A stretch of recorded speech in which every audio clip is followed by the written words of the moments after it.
Recipe নিয়ে চলে আসলাম রাতের। আজকে দেখাবো ঘুগনি। এদিকে দেখো কড়াইটা আগে থাকতে বসিয়ে দিয়েছি, গরম হচ্ছে। এদিকে দেখো কুকারে মটর সিটি দিয়ে নিচ্ছি। এদিকে দেখো পেস্টের জন্য মশলা করে রেখেছি, আদা রসুন পেঁয়াজ কাঁচা লঙ্কা, ধনে গুঁড়ো জিরে গুঁড়ো লবণ হলুদ কাশ্মীরি লঙ্কার গুঁড়ো সব একসাথে দিয়ে রেখেছি। আর এদিকে দেখো একটা মিডিয়াম সাইজের টমেটো নিয়ে নিয়েছি পুরো। এবার কড়াইতে সরষের তেল দিয়ে দিলাম। এদিকে দেখো তেলটা আমার গরম হয়ে গেছে। আর ফোড়নে একটু জিরে তেজপাতা গোটা গরম মশলা আর এলাচ দিয়ে দিলাম। এবার টমেটো কুচিটা দিয়ে দেবো। এবার পেস্ট করা মশলাটাও দিয়ে দেবো। দেখো সব দিয়ে দিয়েছি। এবার ভালো করে কষে নেব মশলাটা।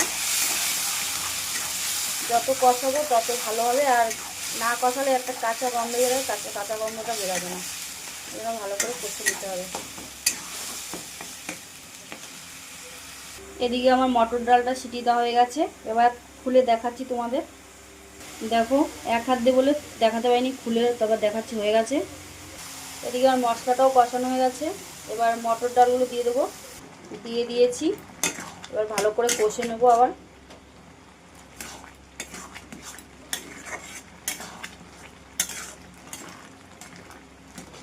সামান্য একটু জল দেবো, বেশি জল দেবো না,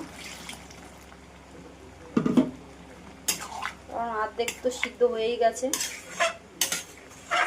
এবার 10 মিনিটের মতো ফুটিয়ে এবার তোমাদের দেখাচ্ছি। দেখো আমার ঘুগনিটা হয়ে গেছে। এবার একটু গরম মশলা দিয়ে নামিয়ে দেবো। দেখো পুরো কমপ্লিট নামিয়ে নিয়েছি। তাহলে তোমাদের রাতের রেসিপিটা দেখে দেখলাম। দেখো গরম গরম রুটি আর সাথে আছে ঘুগনি।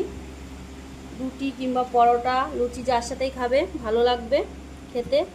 আর আমার রান্নার ভিডিও তোমাদের ভালো লাগে অবশ্যই লাইক কমেন্ট সাবস্ক্রাইব করতে ভুলবে না। বলবে কেমন হয়েছে রেসিপিটা। তাহলে দেখিয়ে দিলাম রাতের রেসিপিটা। আবার কালকে কোনো রেসিপি নিয়ে আসবো। আজকে রেসিপি এই পর্যন্ত।